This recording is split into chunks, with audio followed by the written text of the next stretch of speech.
बिस्मिल्लाहिर्रहमानिर्रहीम। अस्सलाम वालेकुम एवरीवन, मैं हूं मोहम्मद नईम। आज हम 7 मैथमेटिक्स पार्ट 4 का लेक्चर नंबर 8 स्टार्ट करेंगे। तो लेक्चर नंबर 8 में हम क्वेश्चन नंबर 1.5 का क्वेश्चन नंबर 4 करेंगे।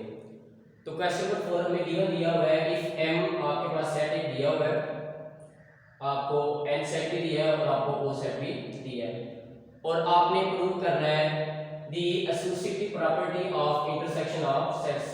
तो सबसे पहले आपको बताओ कि एसोसिएटिव प्रॉपर्टी क्या होती है।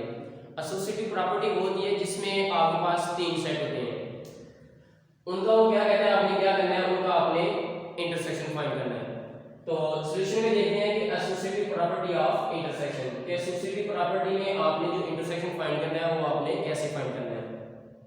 तो एसोसिएटिव प्रॉपर्टी में आपके पास तीन सेट है, एक m इंटरसेक्शन n और इंटरसेक्शन o इक्वल है m intersection into n intersection o। तो इसमें आपने फाइंड करना है left hand side is equal to right hand side. तो पहले हम फाइंड करते हैं लेफ्ट हैंड साइड। तो लेफ्ट हैंड साइड हमारे पास m intersection n into intersection o। तो पहले हम फाइंड करते हैं जो हमारे पास ब्रैकेट्स में जो सेट्स हैं, पहले आप उनको फाइंड करें। तो हमारे पास है m इंटरसेक्शन n इक्वल है, ये आपने l में लिखे m के इंटरसेक्शन और उसके बाद है n, तो आपने ये n के l में लिखे।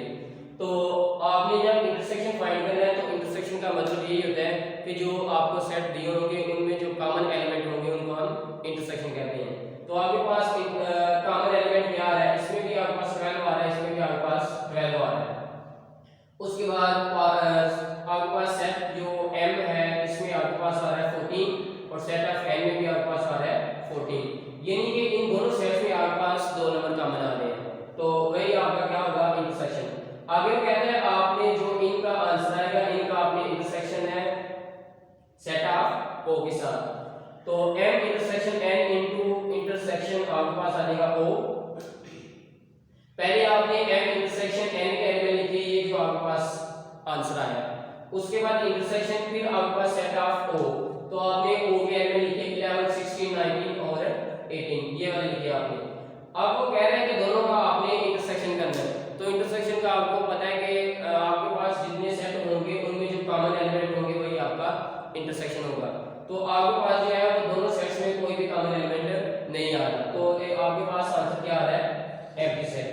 तो नेक्स्ट हम चलते हैं इसकी राइट हैंड साइड की तरफ। तो राइट हैंड साइड में आपने फाइंड करना है m intersection into n intersection o। तो पहले आपने जो ब्रैकेट में आपके पास सेट है पहले आपने उनको फाइंड करना है। तो n इंटरसेक्शन o है, ये आपके पास n के एलिमेंट है इंटरसेक्शन और ये आपके पास o के एलिमेंट है, ये आपको गिवन क्वेश्चन में दी हुई है।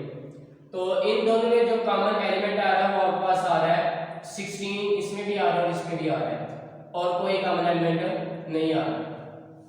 उसके बाद इन दोनों का जो इंटरसेक्शन आपके लिए आंसर है, इसका आपने इंटरसेक्शन करना है सेट ऑफ m के साथ। तो m intersection into n intersection o equal है आपके पास, पहले आपके पास m है तो आपने m के एलिमेंट लिखे, उसके बाद इंटरसेक्शन, उसके बाद n इंटरसेक्शन o का ये जो आपके पास आंसर है 16, ये आपने इसकी जगह पे लिख दिया। अब आपने इन दोनों का इंटरसेक्शन करना है। तो इंटरसेक्शन का मतलब यही होता है कि जो दोनों में कॉमन एलिमेंट होंगे वही आपके पास इंटरसेक्शन होगा। तो आपके पास दोनों में कॉमन एलिमेंट कोई नहीं आ रहा है, इसलिए हम कह सकते हैं कि ये आपके पास एम्प्टी सेट है। तो हम कह सकते हैं कि आपके पास जो लेफ्ट हैंड साइड है और जो राइट हैंड साइड है ये आपस में क्या है, इक्वल है, क्योंकि दोनों का आंसर इक्वल आया। नेक्स्ट हम मूव करते हैं क्वेश्चन नंबर 5 की तरफ। तो क्वेश्चन नंबर 5 जो है वो आपने खुद प्रैक्टिस करनी है, इसमें आपको सेट दिए होंगे तो आपने एक सेट की वैल्यू फाइंड करनी है। तो इसके बाद हम करते हैं क्वेश्चन नंबर 6। क्वेश्चन नंबर 6 में आपको सेट ऑफ u दिया हुआ है, सेट ऑफ a दिया है, सेट ऑफ b दिया है और सेट ऑफ c दिया है। देन आपने फाइंड करना है a union into b intersection c और पार्ट नंबर b में a union b into intersection c आपने फाइंड करना है। तो सॉल्यूशन में हम पहले पार्ट नंबर a देखते हैं। तो पार्ट नंबर a में हमें दिया है a union into b intersection c। तो पहले आपने ऐसे करना है कि जो ब्रैकेट्स में आपके पास सेट है पहले आपने उनको फाइंड करना है। इन दोनों का जो आंसर आएगा इसका आपने यूनियन करना है सेट ऑफ a के साथ। तो b इंटरसेक्शन c करते हैं, तो ये आपके पास सेट ऑफ b, ये ऊपर गिवन आपको दिया हुआ है इंटरसेक्शन, और ये आपके पास आ गया सेट ऑफ c। तो दोनों में कॉमन एलिमेंट आपके पास क्या आ रहा है, कोई भी नहीं आ रहा, तो इसलिए हम कह सकते हैं कि बी इंटरसेक्शन सी आपके पास क्या आ गया, एम्प्टी सेट आ गया। अब आपने जो इंटरसेक्शन किया है इसका आपने यूनियन करना है सेट ऑफ ए के साथ, तो ये आपके पास आ गया A union into B intersection C. पहले आपके पास आ रहा है सेट ऑफ ए, तो आपने सेट ऑफ ए के एलिमेंट लिखे, उसके बाद आ रहा है यूनियन, आपने यूनियन लिखा, उसके बाद है बी इंटरसेक्शन सी, तो बी इंटरसेक्शन सी का ये हमारे पास आंसर आया है एम्प्टी सेट। अब वो कह रहे हैं इन दोनों सेट्स का आपने यूनियन फाइंड करना है।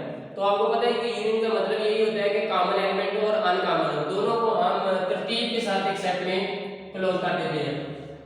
अब बात आपके पास आती है कि ये खाली सेट है, तो एक सेट ही खाली है, इसमें कोई एलिमेंट नहीं है, तो यूनियन में ऐसे कॉमन और ना कॉमन अनकॉमन हो उनको हम तरतीब के साथ एक सेट में लिख देते हैं। तो जो खाली सेट है वो तो है ही आपके पास खाली सेट है, इसको हम नहीं लिखेंगे, क्यों? क्योंकि हमारे पास दूसरे सेट्स में एलिमेंट आ रहे हैं, हम सिर्फ उनको लिखेंगे। नेक्स्ट पार्ट की तरफ मूव करते हैं, तो नेक्स्ट पार्ट हमारे पास B A union B into intersection C. तो पहले आपने जो ब्रैकेट्स में सेट है पहले आपने इनको फाइंड करना है, तो आपके पास आ गया ए यूनियन बी, ये सेट ऑफ ए यूनियन और सेट ऑफ बी दोनों का आपने यूनियन किया था, आपके पास आंसर आ गया 3 4 6 और 7, दोनों सेट्स के आपने एलिमेंट लिख दिए।